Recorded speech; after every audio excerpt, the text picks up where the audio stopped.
Bapapa, bamama, bamaslanga nyonso, napesi bino mbote bisika nyonso bozali kolanda ngai na RDC, awa na kati ya diaspora, na mikili ya poto, et puis partout. Alors, chaîne oyo kombo na yango, réalité na biso.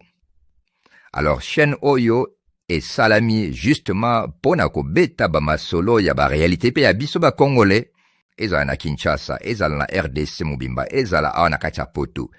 Maramu nyonso tozo vivre, bokomona ngo awa ba fume ekozala ebele ndenga muketi. Salut mes amis congolais de la RDC, je m'appelle Jean-Louis Cobaye. J'espère que vous allez bien, surtout ceux qui sont ici en Occident. Alors, Nalingi Naloba Boye. Abonnez-vous massivement na chaîne Oyo, Réalité na biso. Awan de Esika, Nakoyebisa Bino Makambo Nyonso Tozali Kobongisa na Kuku, Pona Kobengana Bino Naba Mboka na biso. Yango wana nasengi na bino bolandaka chaîne Oyo mingi penza. Pona koyebisa bino makambo ebele na lingala. Nzambe apambola bino. Ngai kombo na ngai Jano Kibasa. Naza mwana njili na quartier 13. Alors nalukaki na ya poto nzela ya makolo. Alors ça fait 8 ans na tiki mboka na biso RDC, tout passé par Brazzaville, Côte d'Ivoire, na muto oyo obabenga ba passer, yende azo ma biso, mais bande konanga eza pasi tomoni makambo ebele tokina ba fi misu na nzela pasi ba fo sala kindumba ba boti batikena ba nzela misu ba kufa. Alors biso to komi ana Mali dans mutango asundule biso na kata désert, donc d'autres ça to na kata désert nda côté ilo côté pasi na pasi na komo regretter fanazo wana mboka na ngame nozo ngandeni kuna na bebi kina na poto, donc na za bo pasi bande onangai, donc je sais pas, donc nzambe ka sunga, donc toza donc na kati ya désert ilo te, donc toza na bana basi, donc pasi, donc to célébrer une semaine to sola même pas mais ezate pasi en tout cas pasi.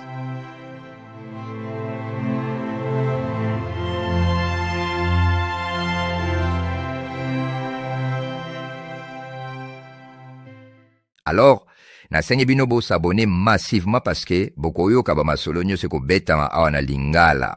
Nenge leka na kati ya bamabala. O babekana ki mutu na ndako. O basala ki boye. O femme seule. O boye. O ba visa. O ba voyage. Ba musique. Nyonso wana bokoyo kango awa na kati ya chaîne oyo réalité na biso. Comme histoire nanga pe yanga na mutu na epoto kalabo mwana tani na swigili ana poto. Vinange baby. Mais ezaka na chaîne onde bokoyo kaba vérité wana. Alors, réalité na biso eza pona yo pona ngai. Alors, na sengi bino bo s'abonner massivement. Bo partager parce que bon koyo kaba réalité nyonso. Peut-être de vina opé. Histoire non ebeta ma awa. Ego sunga biso. Et puis peut-être ba na kotira ba leso mususu pe. Est-ce que nga penza mena ko déplacer tena longo tamboko na kina zope Angola sur Brazzaville. Mena sukata na poto. Trésor. To bengisi yo a na bureau po to ebisa yo que papa na yo a foutu à leçon mora minervolte, ça fait 6 mois. Ah, madame la directrice, nafana lisusu na ndako. Kasi papa lobaki que école est comme déjà gratuit. Ngai bijou kole lamba kolombongo. Et en plus mikolo pongezate. Eh, bakalate na comme mikiliste, sera obeng sanga. Eh, quel plaisir. Et bon ondenge ba jalou barodoka. Mama ye ba osamboa. D'accord, pasteur, na comprendre na ngai. Mais ndeko nanga moi c'est bisenga bongo te. Yalo baki que soki na awa obolele po nanga mbalamo na kena zui visa. Bon, na comprendre pasteur. Bongo siko pour l'ambassade, nga déjà na mutu déjà awa sa ba démarche na ngai asenga 4600. Et eza moke bezebele. Ma sœur Lola. Oyebi que réalité ambassade, il faut kaka yomoko okuma sur place. Ce qui n'a pas que visa est quand même pas $300. Ming baby en hauteur.